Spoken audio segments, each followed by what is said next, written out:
Hey everyone, welcome to the live chat. I am excited for this one tonight because we have never done this on a live chat. We always do this either in like a paid webinar. We do this for a number of universities and graduate students right before they graduate. What I'm talking about is we are going to be doing our student loan repayment webinar, basically going through the nuts and bolts of different options and really making sure that you guys have clarity on really what to do. Okay. Um, Before we start into any of this, I just want to let you guys know that there's a lot of anxiety out there. And trust me, I've seen it. I've spoken to over 50,000 students and new grads about student loans and just finances in general. Um, I mean, it's okay. Like this, we don't get any education on this stuff growing up. So I know that it's confusing. I know there's anxiety, and that's the whole point of the day is to try to sift through all this noise and say, hey, let it be a payoff strategy, a loan forgiveness strategy. What is it that I need to know? How does this stuff fit into my financial plan? Where can I get help? So on and so forth. And so that's, like I said, that's what we're going to be going through. So throughout this, you're more than happy, more than welcome to ask questions. I will answer them as we're going through. I'll answer a bunch of Q&A at the end as well. One thing, and also I'll give you guys a special gift at the end of this as well.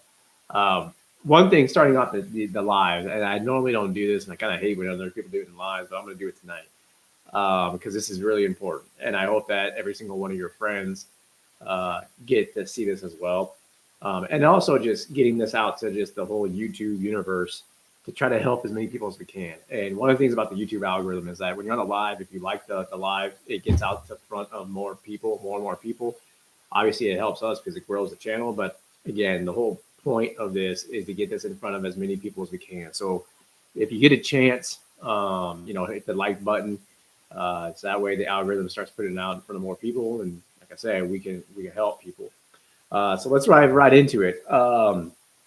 Actually, we already got the first question. What is a special gift? I might as well just tell you guys. So you guys don't have to be experts in this stuff. I don't expect you guys to memorize any of this stuff.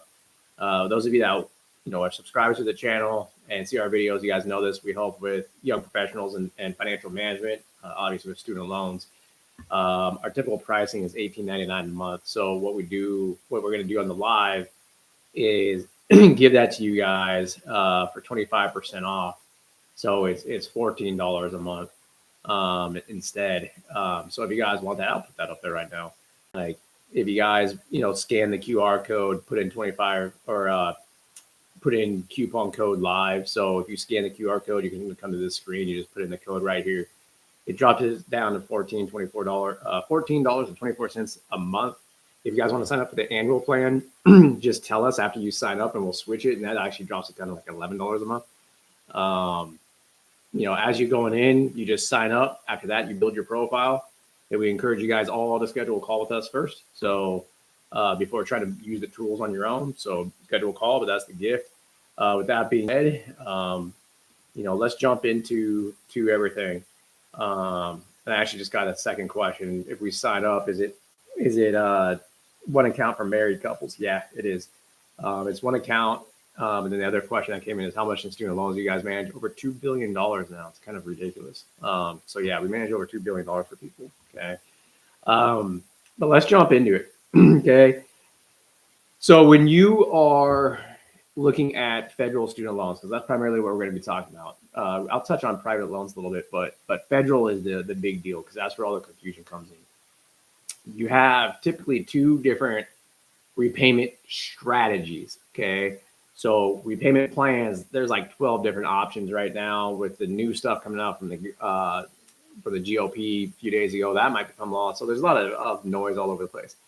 But from a financial planning perspective, all you have to do is remember that there's two strategies to pick from: payoff strategies and loan forgiveness strategies. So we're going to talk about payoff strategies first and everything that we need to know there. And then we are going to go and talk about loan forgiveness strategies. Okay, so with payoff strategies, let me share my screen again, so that way you guys can see this.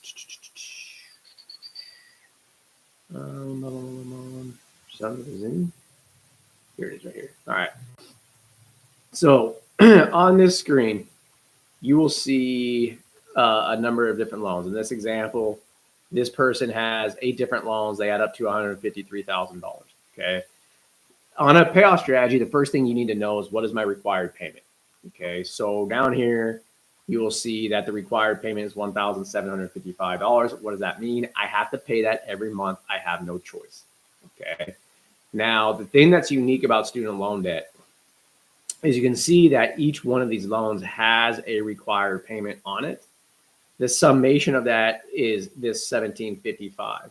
When you go onto your loan servicer's website, you don't see these individual required payments. You see this one big number and that's it. And that's important because they're going to take this money and they throw it across all these loans on a predetermined schedule. You have no say where that goes. So that is a required payment. Now, on a payoff strategy, you also have what's called a prepayment. Okay. A prepayment is an amount you pay in addition to this dollar amount here. So let's just say that I can afford to pay $19.50 a month. So I want to do a $200 prepayment. What's the point of a prepayment?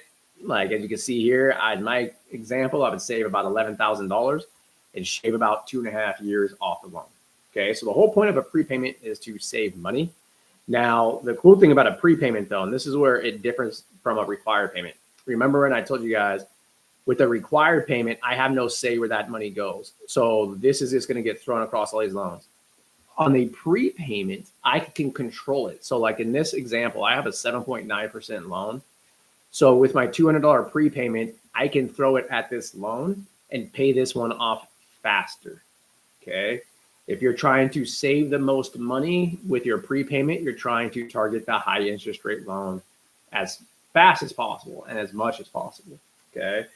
So that's required payment versus prepayment. And that's important to know because when you know that, you can manipulate the payments.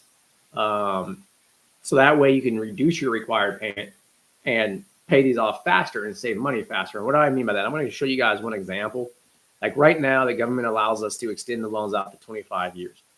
Doing so will drop my required payment. I'll actually go on the next screen to show you this. The required payment would drop from $1,755 a month down to $1,055. So my required payment drops $700. Okay. What ends up happening, let's just say I can make that higher payment. So I say, well, now I'm going to do a $700 prepayment. So my overall payment's exactly the same. But now $700 is considered prepayment, and I can target the high interest rate loan. Doing that would save me an additional $6,000 and shave a year off my loans by about a year. Shave about a year off my loans. Okay. The other cool part though about this is if I look at my loans, maybe I'm a new grad, right? And my payments are $1,755 a month. I might not be able to afford that, right? That's a really big payment. But maybe in my situation, I can afford $1,250 a month. Well, my required payment is $1,055. I can make a $200 prepayment. And then as my income goes up, I just start increasing how much I am paying towards the high interest rate loan. I might also say something like my goals might be different. Maybe my goals are to save for a house. So instead, save for a house. And in fact, dropping this required payment makes it easier to qualify for a mortgage. You also might be doing something like a residency. Maybe you're a PT, you're doing a residency. Maybe you're an MD, you're doing a residency. So your income is going to be here. And then once you hit a certain spot, your income will go up in the future. So you can make the minimum payment now, and then when you're done, increase the payment later. So there's flexibility in there in what you do with your money. What you don't want to do is just extend this, set the minimum payment on a payoff strategy, and then never come back to it and never make prepayments. That would not be a good idea. Okay, you're better off using a loan forgiveness plan, which we'll talk about here in a few minutes. I did get a question while I was going through this. What about the prepayments? Like I've tried to do those in the past, and the loan servicer has messed it up. Yeah, that is something that happens all the time. Like you could tell the loan servicer, hey, I want to prepay this loan, and then they don't do it correctly.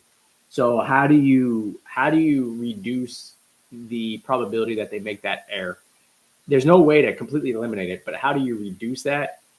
When you set up your auto pay, okay, where they automatically take the money out of your bank account, which you want to do because they give you a 0.25% discount, then you set up your required payments only. So like in my example, my required payment is $1,055. That's what I set up in auto pay. Let's just say I wanted to make a $400 prepayment once a month. Set a reminder like in your phone to go and make your prepayment and do it manually. And that therefore that reduces the probability of them making an error quite like by a lot. Okay. Doesn't, like I said, doesn't completely eliminate it, but it reduces it by a lot. Okay. I just got another question. If I sign up for your guys' services, and I have a problem with a loan servicer, will you call them with us, with me? Yeah, we will. Prior to COVID, we did that all the time, like constantly. Since COVID hit, wait times at loan servicers are like an hour or two. So instead of getting on a phone call with you guys right away, what we'll do, because we can't sit on the phone for like 2 hours on hold, right? What we do is we tell you, hey, say to the loan servicers this, this, this, and this. And like 98% of the time, like you tell them that and they will fix it. That like 1 or 2% of the time that they still give you a hard time, then we'll jump on the phone and help you get it situated. So yeah, we do that all the time. So yeah, if you guys need that, just let us know. We'll be more than happy to do that. So again, the recap: required payment versus prepayment. So then the next term is consolidation. Okay. And this is key. I want you guys to remember this. When it comes to paying off your loans, remember there's loan forgiveness and then there's payoff strategy. If you're staying in your federal loans, you do not want to consolidate them. Okay. What does consolidation mean? It just means merging of these loans into one big gigantic loan. Okay. So if I did that, I'd have a $153,000 loan and that's it. There's actually two reasons why you don't want to consolidate. One is that trick of targeting the high interest rate loan and paying that off faster. You no longer get a chance to do that, like, because you just have one big gigantic loan.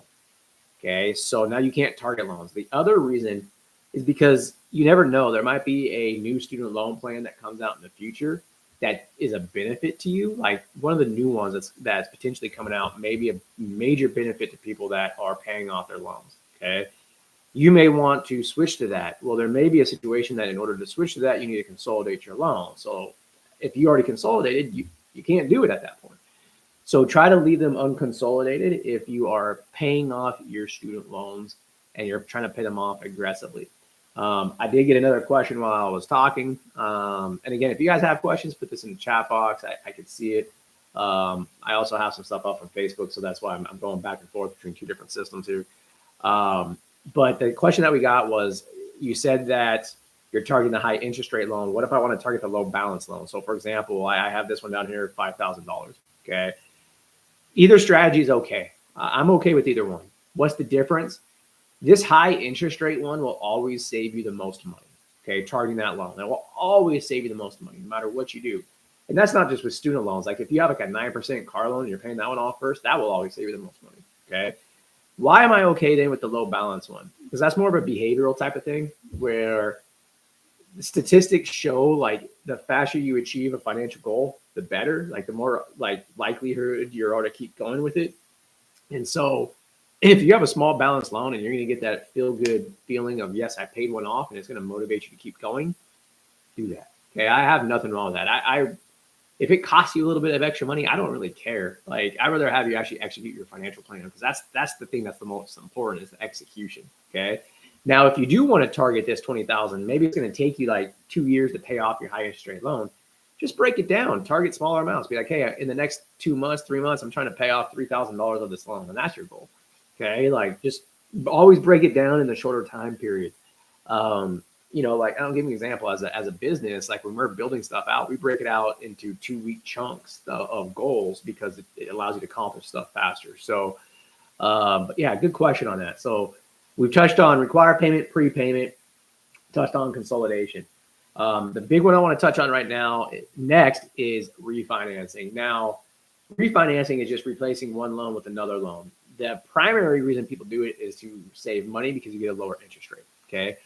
The reason why this is so important right now is because as student loan repayment plans are changing, and people are going to be forced into the older plans, which have been there prior to COVID, payments are going to go up. So more people are looking at refinancing. And if interest rates drop, even more people are going to be looking at refinancing.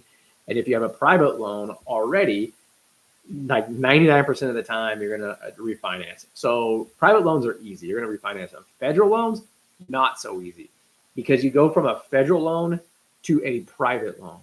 And when you go from a federal loan to a private loan, you give up some federal benefits. And so you have to decide how much is actually are you saving by refinancing, and is it worth it? So like in my example, if I say, hey, so like we have a free student loan refinance service that we use. So let's just say we go to shop and you are getting a 6.5% interest rate at SoFi, and we say, okay, great. Like we go to SoFi. SoFi is going to show you this calculator, and it's going to say you save $32,000 by refinancing. That is incorrect. That is what their calculators will say, but that's not how much you actually save. Okay. The reason being is because they are comparing your plan on the standard 10-year plan, but this was a 5-year loan. And so you actually have to compare this apples to apples. And in order to do that, you just make the payments the same. And then you can see now that refinancing in that loan would actually cost you $578. And this is one of the biggest mistakes we see people make. They choose like the 5-year loan because it saves them the most money on those calculators. And either A, it doesn't save them that much, or B, they end up saying, hey, my required payment's almost $3,000 now, and they're living like paycheck to paycheck, and it's a major mistake. Okay. So what should you have done? Well, I could give you an example, like how we potentially do this. You don't have to refinance all your loans. So let's just say I want to refinance these higher interest rate loans instead. Now I got to still make this apples to apples. So that's a $688 prepayment there. So now the refinance would save me $2,800. That's the number that you have to back solve into to say, is this worth this or not? Okay. I did get another question too on here. Like I said earlier, I'm sorry, I'm trying to read this. You said earlier, if someone goes from private to or federal to private, they lose benefits of federal loans. What are those benefits? So one of the biggest benefits is that if something happens to your income, or you happen to run into a hardship or something like that, and your income drops, you can always go onto an income-driven repayment plan, and your payments would be $0 a month, and you don't have to be in default. Whereas with private loans, you're definitely going to be paying, like, period. Okay. And so that's what you have to weigh. I got another question too on here. I mentioned, let me read this. I mentioned that we have a free student loan refinance service. Where do we go to find out about using that? And what is it? I'll actually put a link in the chat box right now. So there's a link in there. Also, if you just go to fitbux.com/student-loan-refinance, it's on that page. You just schedule a call. If you know that you're going to refinance, then we will help you go through, shop the rates, do these calculations with you to make sure you're going into the right loan.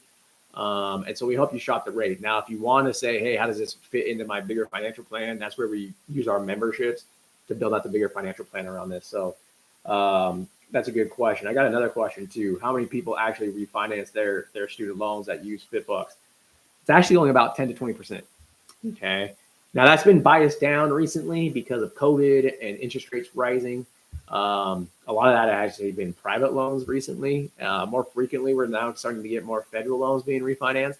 But like if interest rates dropped, I would probably say about 30% would refinance. That's what was doing it prior to COVID. So it just depends on what happens with interest rates. But yeah, right now about 10 to 20% of people overall on our platform have refinanced. So again, not that much many, but what I want you guys to remember is if you are paying off your student loans, then you're going to want to look into refinancing. Okay, you want to look into it. Okay, that doesn't necessarily mean you're going to do it. Just look into it. So I'm going to recap payoff strategies before we talk about loan forgiveness. Payoff, know the difference between required payment and prepayment and how you can manipulate the required payment down so that way you can target loans with your prepayments. Okay.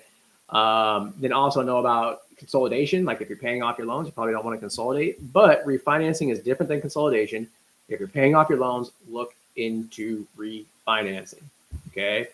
Now we're going to go into loan forgiveness. Before I do, like I said earlier, guys, if you're getting value from this, definitely hit the like button because that way it gets out, to as many people as we can. We've got to trigger that YouTube algorithm and help as many people as we can with this. So hopefully they can not be confused and going on. So definitely appreciate that. So loan forgiveness. Okay, this is where a lot of confusion really comes in, because I say the term loan forgiveness, people are like, I don't work for a nonprofit, like I don't qualify. Okay, loan forgiveness is a catch-all phrase that the government uses. Let me stop sharing for a minute. Okay, it's this catch-all phrase that the government uses, and it's a catch-all phrase to describe income-driven repayment plans, IDR, income-driven repayment. Okay, income-driven repayment, IDR, is not a repayment plan either. It's just the same term to describe loan forgiveness. Okay, the government uses them interchangeably. The actual plans that are income-driven repayment plans are income-based repayment, IBR, which currently there's two versions of it. And then there's pay-as-you-earn, PAYE. Those are the three plans that are available right now. There used to be SAVE, which is getting basically shut down in court. It really never really was a plan because it didn't even exist for 12 months before it got shut down.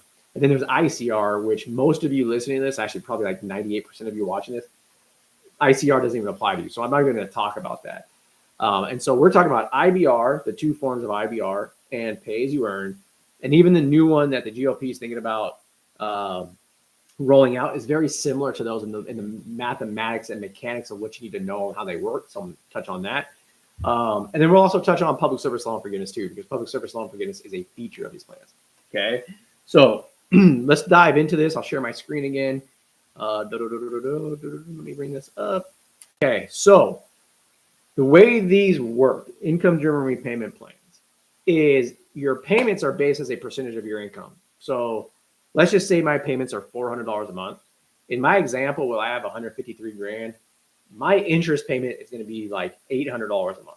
So if my payments are 400 and my interest is 800, I'm not paying the full thing.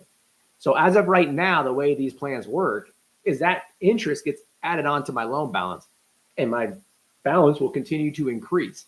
And this will happen for 20 years on new IBR and pay as you earn, and 25 years for old IBR. Okay. Now it happens at the end. Let's just say I'm on new IBR, and my loan, or I hit the 20-year mark, and I owe like $200,000. That loan is forgiven. That's why they call these things loan forgiveness. Okay. And at that mark, at that 20-year mark, I had to claim that $200 though as income in that tax year and pay taxes on it. So the whole point of these plans is trying to pay off as little as I can and make minimal payments and save for the tax liability as well as my other financial goals. Okay. So if you want to compare high level payoff versus loan forgiveness, payoff versus loan forgiveness, those are the two strategies. Remember, payoff, you're trying to make prepayments and pay them off as fast as possible. Loan forgiveness, you're trying to pay as little as possible and save for that tax bomb. Okay. Now, before I go into the nuts and bolts on how that tax can change, how your payments can change, how to take advantage of these things, I do want to talk about public service loan forgiveness. Okay. Public service loan forgiveness is a feature of income-driven repayment plans. And what that feature says is if you are on one of these income-driven repayment plans and you work full-time for a nonprofit, then you can make 120 payments while working full-time. That's 10 years. Your loans are forgiven, no tax. Okay, so you have regular loan forgiveness, which as of right now is 20 years with the tax. And then you have public service loan forgiveness, which is 10 years, no tax. Okay, public service loan forgiveness, it doesn't have to be consecutive. It doesn't have to be at the same nonprofit. It's just that you have to work full-time for a nonprofit. Okay, so that's how PSLF works from a high level. But let's dive in into this this tax. Okay, let's say for it, how to project it, what it might be. So let's just say I'm making $78,000 a year, and I come over here and I see that my monthly payment is $468 a month when I look at IBR for new borrowers. Okay, now one thing that I want you guys to know about, you have to have some way of calculating this monthly payment, because every year you have to show the government your income, and then they calculate this. And they make mistakes on this all the time, especially if you're a married couple. They make a mistake on this constantly. Okay. You could use the government calculators, but they're wrong. They're a lot of times they make mistakes on what this payment should be. Okay. So have a third party. Yes, I'm biased to use us, of course. Like we have these tools in the profile to give you this, and we can estimate this for you. That's one of the things we do with members all the time. We get emails from members like once a year saying, "Hey, like this is my new payment. This is what my income is. Is this about right? Yes or no?" Like, and we help them figure that out. That's why we know why they mess this up so often. Okay. Now what happens is that again, my interest, I'm not paying the interest on my loans. So if you recall, I started with $153,000 in student loans, and the balance that I would owe in 20 years, and this thing is forgiven, is $204,000 approximately. That's how much I have to claim as of right now in interest or in on my income for my taxes in 20 years, which means I would owe about $71,000 in taxes. Okay. And that is what I have to save for. So in my financial plan, what I would have to do is say, hey, look, I'm going to pay $468 a month. And then I already know this number off the top of my head. It's about $200 a month I'd have to save for the next 20 years. And it would hit $71,000 in 20 years. And that's part of my financial plan. I got to save a minimum amount. Okay. Now, how do I save that? Like, we recommend opening up potentially like another account where you just put this money in there. Most oftentimes we use a Roth IRA. Simply because with the Roth IRA, like there's special what's called first in, first out tax laws that you can take the money out and not be penalized on it. So you can use it to save for the tax, and it gives you some flexibility. You might be in a situation where you might not qualify for a Roth IRA, or maybe you're already maxing it out. Then you can do it in like a taxable investment account or just simply a high yield savings account. The bottom line is you got to save for it. Okay. Now, what can change for it? And I just got a question on here too. When I said that about not qualifying for a Roth IRA, the question was, what would disqualify me? This is one of the most overlooked things when it comes to income driven repayment plans.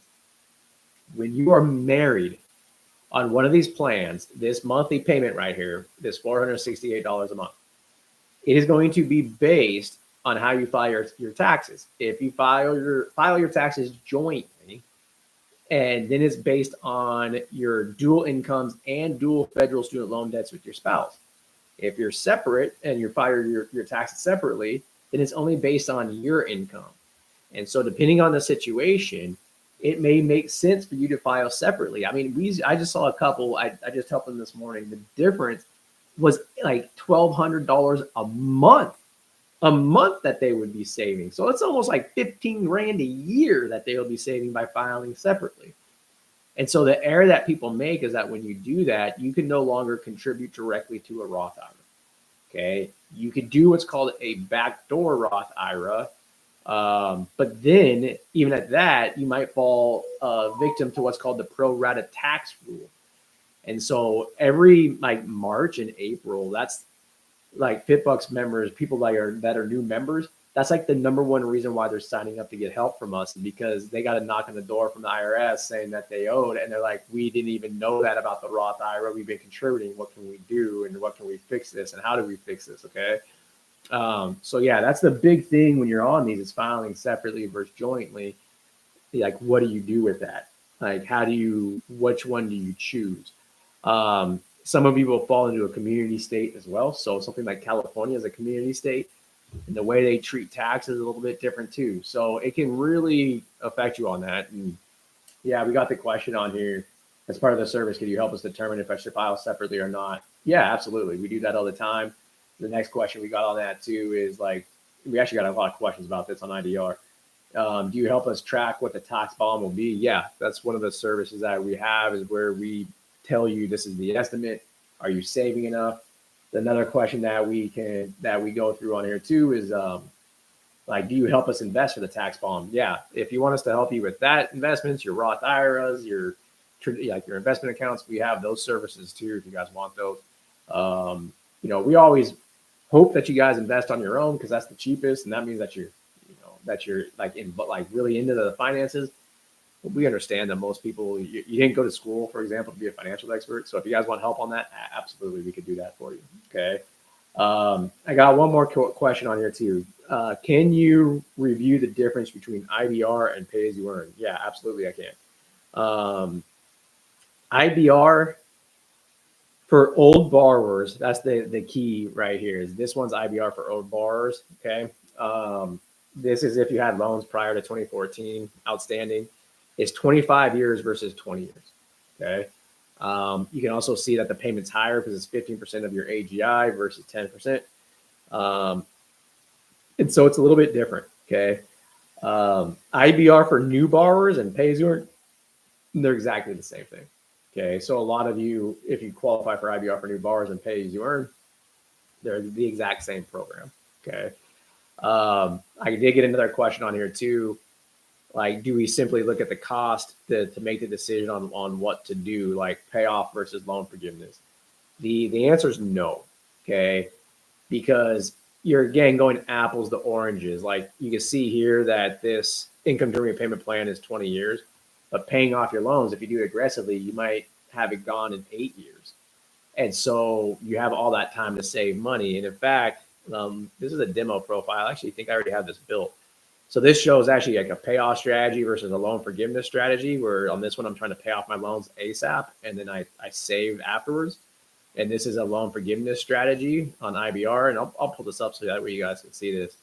So like in this financial plan, this person is contributing like a 401k and a Roth, and for the debt, they're trying to pay it off aggressively. Okay. So how do they compare side by side? I want to look at what happens over time. Okay. So like if I come over here to assets, you can see by the time I hit retirement age, if I paid off my loans and then saved aggressively, I'd have about 2.7 million. And if I did IDR and saved for the tax, I'd have about 2.4 million. So in the long run, this is the better choice because I have more money in the long run, paying off my loans and then saving. But if you also look at the short run, you can see here that in 10 years, I only have $252,000 because I was spending all my time paying off my loan, versus here I have $497,000. Okay. So you can't look at the cost when you compare loan forgiveness versus payoff. You have to look at it in the big picture. Okay. And actually, I'll show you guys this too, because I just got this question come in. Like, how do I compare this and how do I set up a financial plan around this? So like we have what we call our 5 steps of what we do. And step number 1 is just organizing our money, where we do like minimums. So we go like minimum, like here's my income and here's my day-to-day expenses. Here's my payments for like insurances and whatnot. And then in step 1, we say, hey, what's your employer getting your match? 3%. Okay, Roth IRA, like let's put a minimum of $50 in there. And what's the minimum payment on your federal student loans? That's step 1. Just getting those minimums. What we're trying to do is come over here and see how much available money we have. And then from there, we got to go in and add in goals and life events. I'm not going to add any life events on this one. Let's just say I don't have any life events. I just want to pay off my student loan debt. So then that's when I come in here and I say, okay, now I have $1,700 extra. Let's start making some big prepayments towards this thing. Let's see what happens. And then we can simulate the plan. You rank your goals, all that type of stuff. And then you simulate your plan. Okay. So then you can say, hey, like when would my student loans be paid off? Okay, it would be paid off by 2031, which is about 6 or 7 years. And assets, what I have, I can see how my assets look over time, so on and so forth. So that's how you start to encompass student loans in an overall financial plan.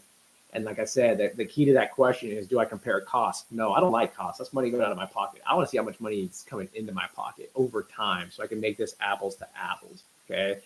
I will show you guys one more example on this too, why that's so important to build a plan. I showed you guys earlier that if I did this payoff strategy, I'd have about $2.7 million by the time I hit retirement. Let's just say I have one financial goal, that is to buy a house. Okay. And, I'm going to come in here and I say that my goal is to buy a house, and I want to buy that house in 2 years.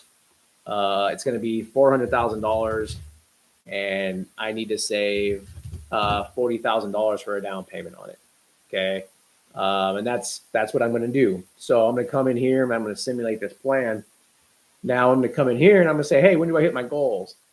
And you can see it's like federal loan payoff, but I never actually end up buying my house. And you're like, wait, what happened? It's because I can never qualify for the house. Okay. And so people oftentimes they'll just be like, I'm paying off my loans, and they don't understand, oh crap, I can't qualify. And then what they do is they make the mistake of doing something like switching to a loan forgiveness strategy at that point because they need to drop their payment in order to qualify for a loan. Well, that's a massive mistake. Let's just say I was paying $2,000 a month towards my federal student loans and paying them off aggressively. I was doing that for 2 years. So that's 24 grand that I did for 2 years. I can't get that money back now that I switched to loan forgiveness. I just made a mistake. Like I just lost like 20 grand that I could have put in my pocket. Okay. I see the same thing with IDR too. Sometimes we see people say, hey, I'm going to go on loan forgiveness because I want to buy a house. And they go to the wrong lender because certain lenders don't calculate qualifications correctly. You have to go to a certain lender in order for them to know what they're doing when you're on IDR. And so they're like, oh, great, I can't qualify for a home, and everything in their plan gets blown up. So when it comes to the student loans, I really emphasize you guys building the plans in advance and incorporating the payoff strategies, loan forgiveness strategies. How does it fit into the bigger picture? That's what we call making money complement your life. What do you want your life to be? How do those repayment strategies actually fit in?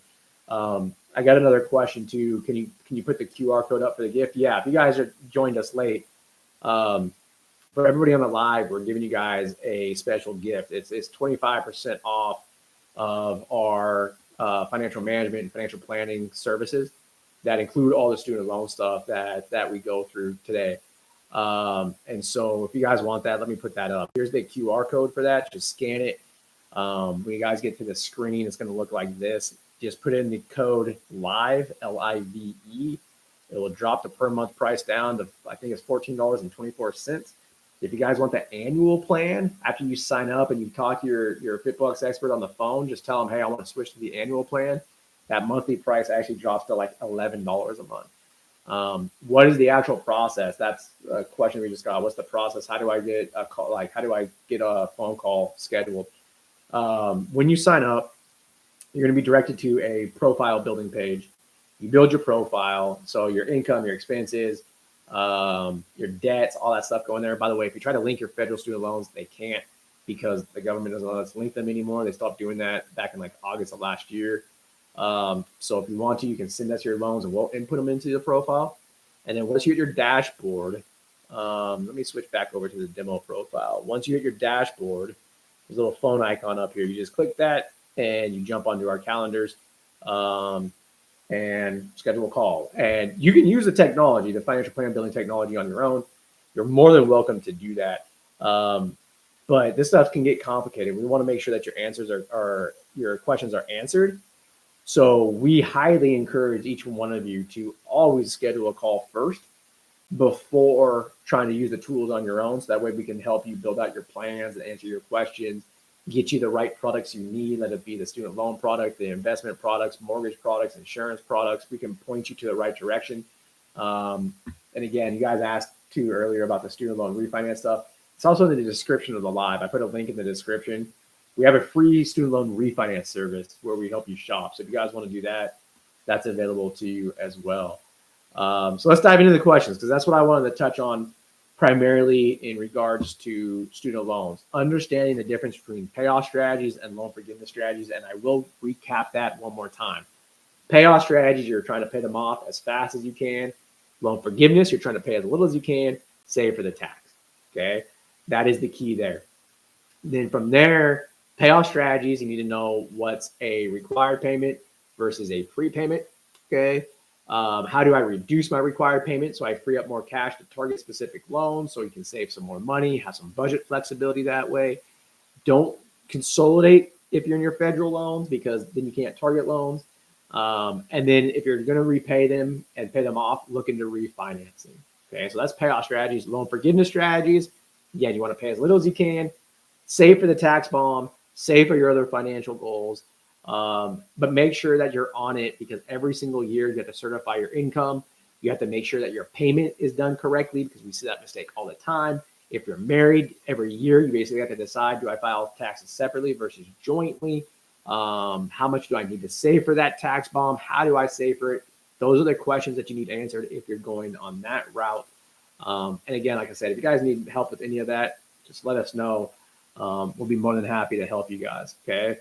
Going back through the questions, because there's actually quite a bit of them that we got. If I sign up now, will the price change in the future? No, we lock it in. So you'll have it in there for the 1424 a month for life. And by the way, there are features that we're going to be rolling out. We're targeting this year. When those features get rolled out, we will be changing the pricing structure. You guys don't have to worry about it. You'll be locked in. So that is locked in. Okay. The next question has to do with public service loan forgiveness. Do you know people that are getting public PSLF forgiven and buyback forgiven? Yeah, absolutely. Like that was the one thing that I was actually shocked with the Trump administration. I thought that they would stop doing like buyback and that type of stuff, and they haven't. They've kept it going. I know people. We have worked with people that are getting it forgiven via buyback. We know people that are continuing to get it forgiven with PSLF. So they're still processing it. So that's all a good sign there. The next question we got is, when is FitBUX experts? When are they available? All the time. Time wise, we start at about 8 a.m. Central Time in the morning. And we have guys, depending on the night, Monday through Friday, we try to do this, actually Monday through Thursday, all the way till 10 p.m. Central Time at night. We're on phones right now, obviously, because of what's going on right now. It's really, really busy. So we do have some openings about a week and a half out, but the calendar starts opening up way more in about 2 weeks out. So if you guys have questions on this stuff, make sure you're scheduling the calls, because the calendars do get booked up pretty quick, especially a week out in advance. Okay. If I do sign up, how do I track my plan? Do I have to link my accounts? No, we allow you to manually do it. In fact, when I use our own technology, like I use it for myself too. Most of my accounts I actually just do manually. I go in and update the accounts once a month, put in the key transactions that I need to, and that's it. The links oftentimes, linking banks and credit cards are great. They do a lot of they're really good, but like linking debts and stuff, it's not. We use a company called Plaid. They break oftentimes, and so a lot of times it's like just type it in. It's easier, so that's why I do it that way.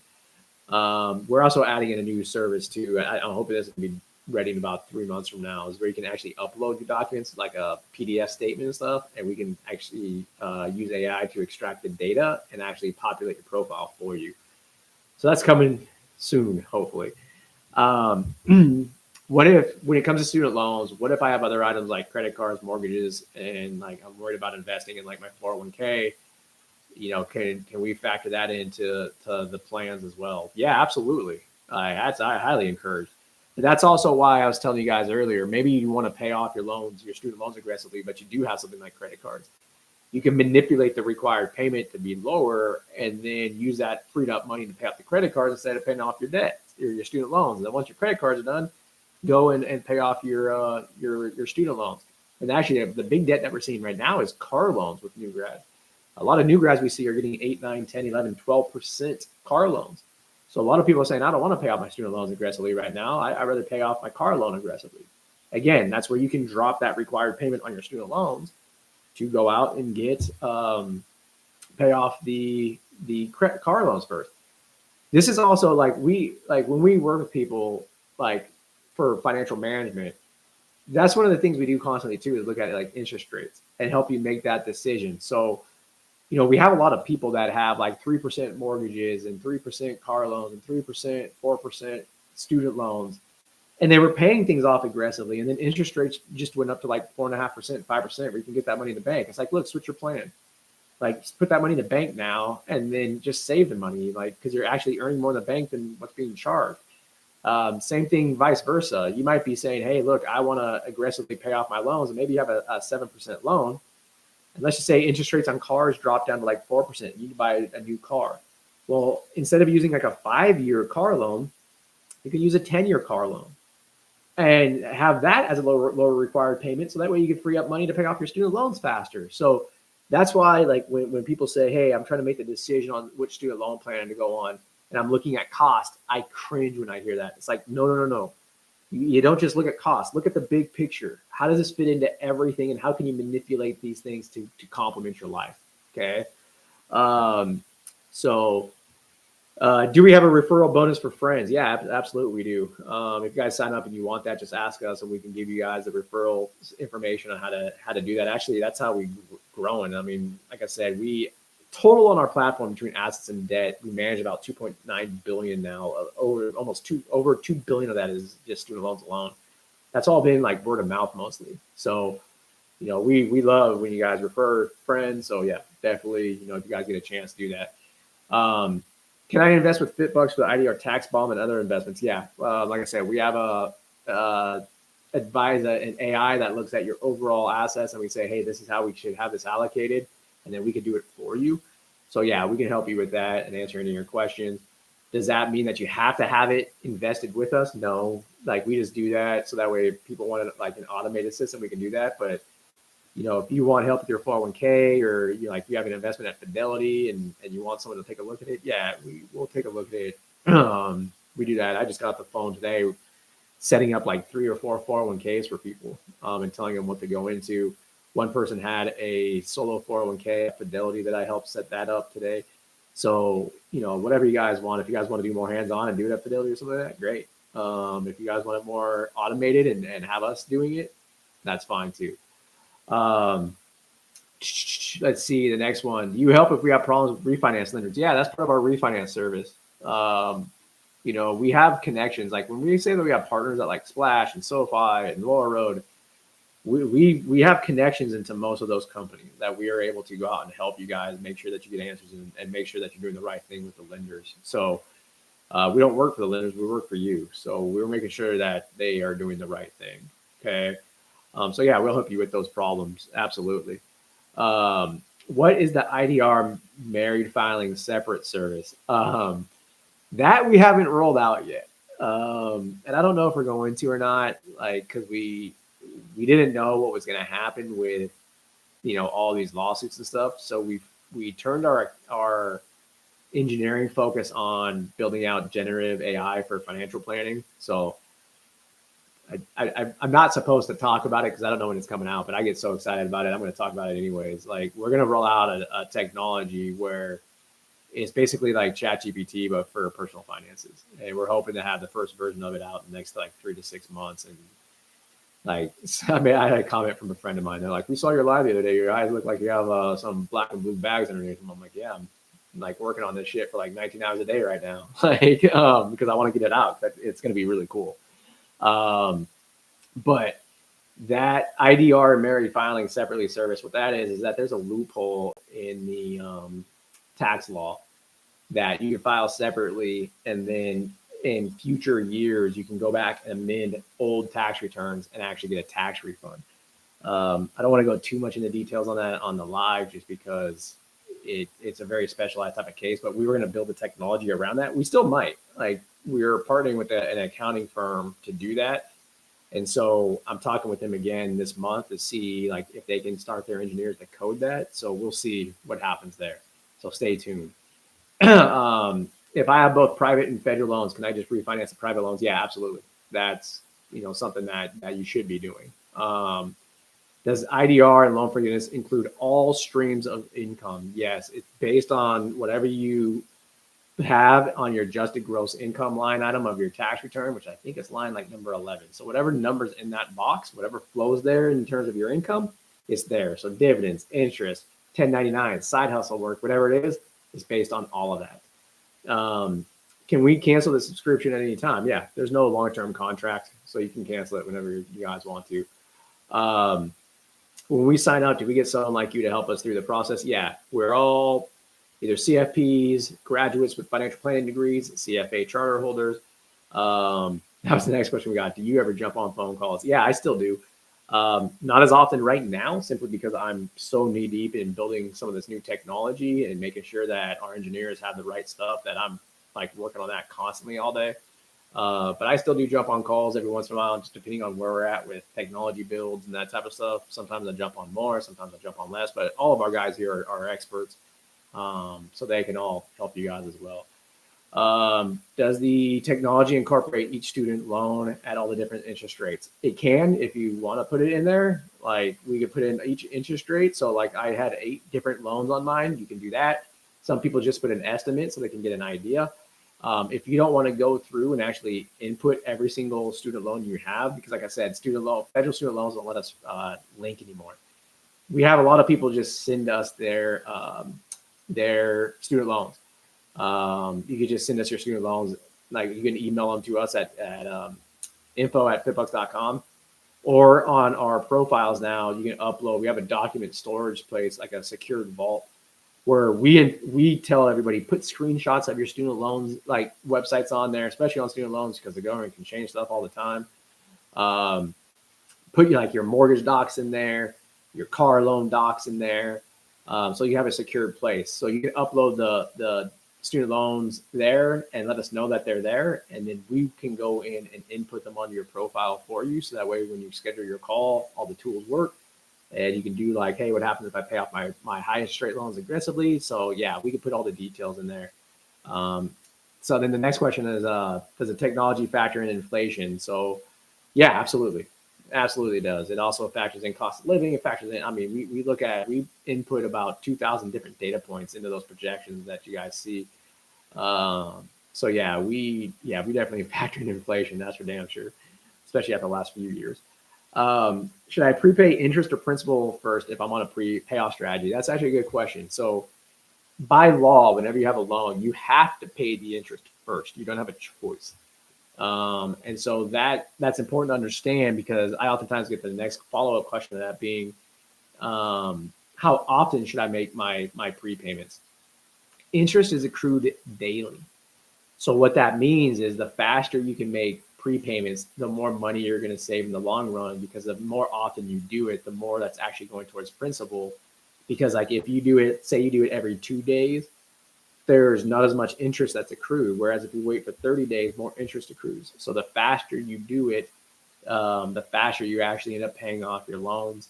One key thing I want to talk about on that though too is that your prepayment does not replace your required payment. So even if you make a prepayment, you still have to make the required payment. That's a mistake that I see new grads make all the time.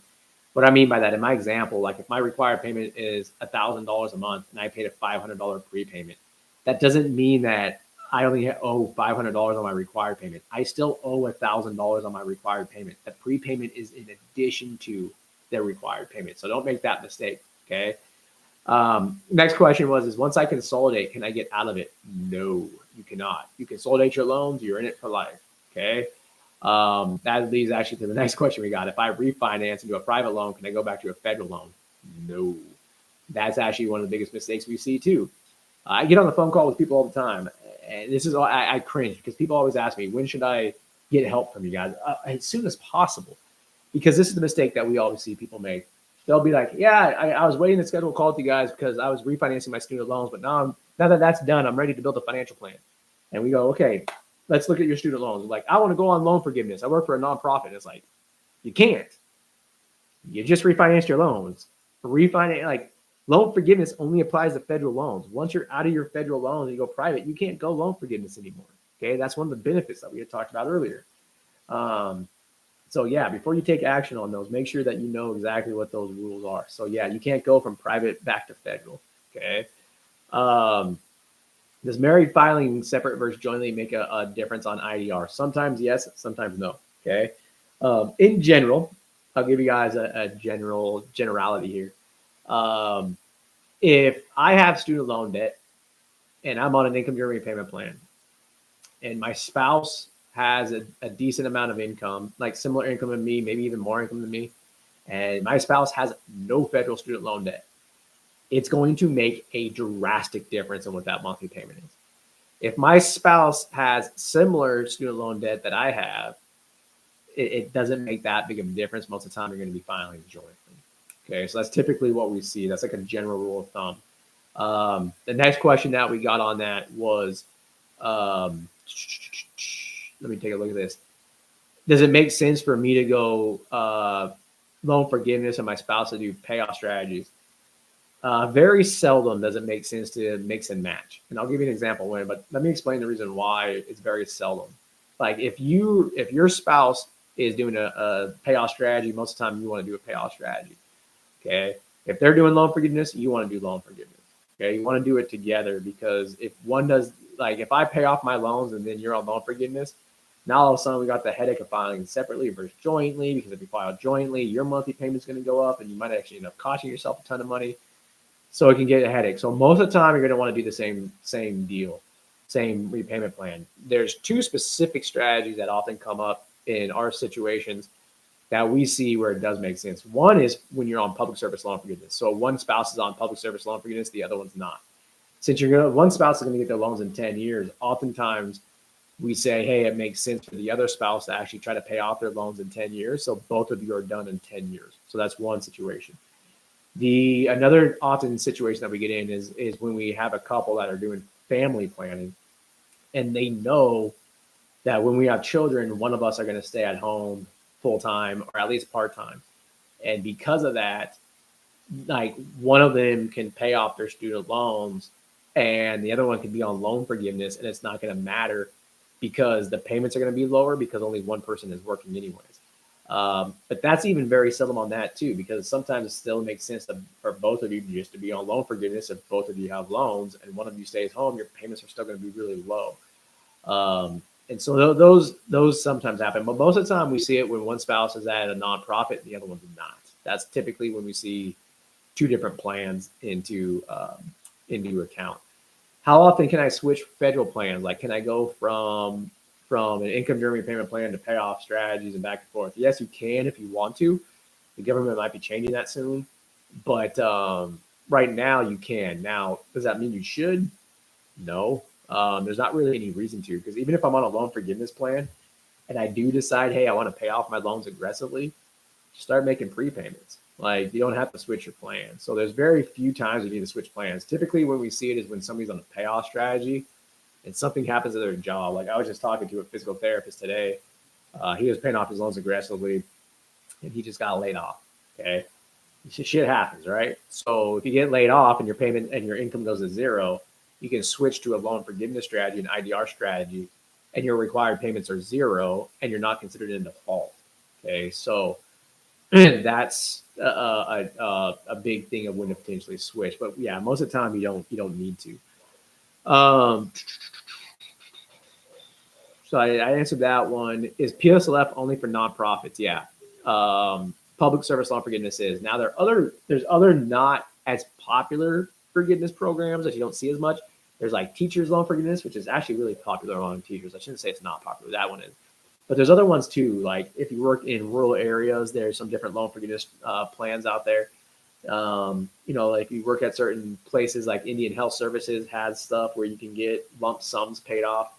The military has their own plans where you can get lump sums paid off. I know there's some nurse practitioners on here, for example. I'm going to butcher the name of this because I always get these acronyms wrong, but like the NHSC has stuff, but those are contracts. If you guys do those, you got to be very, very careful. Like if you break those contracts, if on the contract, you might've gotten like $60,000 forgiven or $40,000 forgiven over your contract time period. If you break them, you could potentially owe like $100,000. And I had this happen with a lot of people during COVID. They had these contracts and their contracts were terminated because of COVID. And if you, for whatever reason, you could leave or you could be terminated.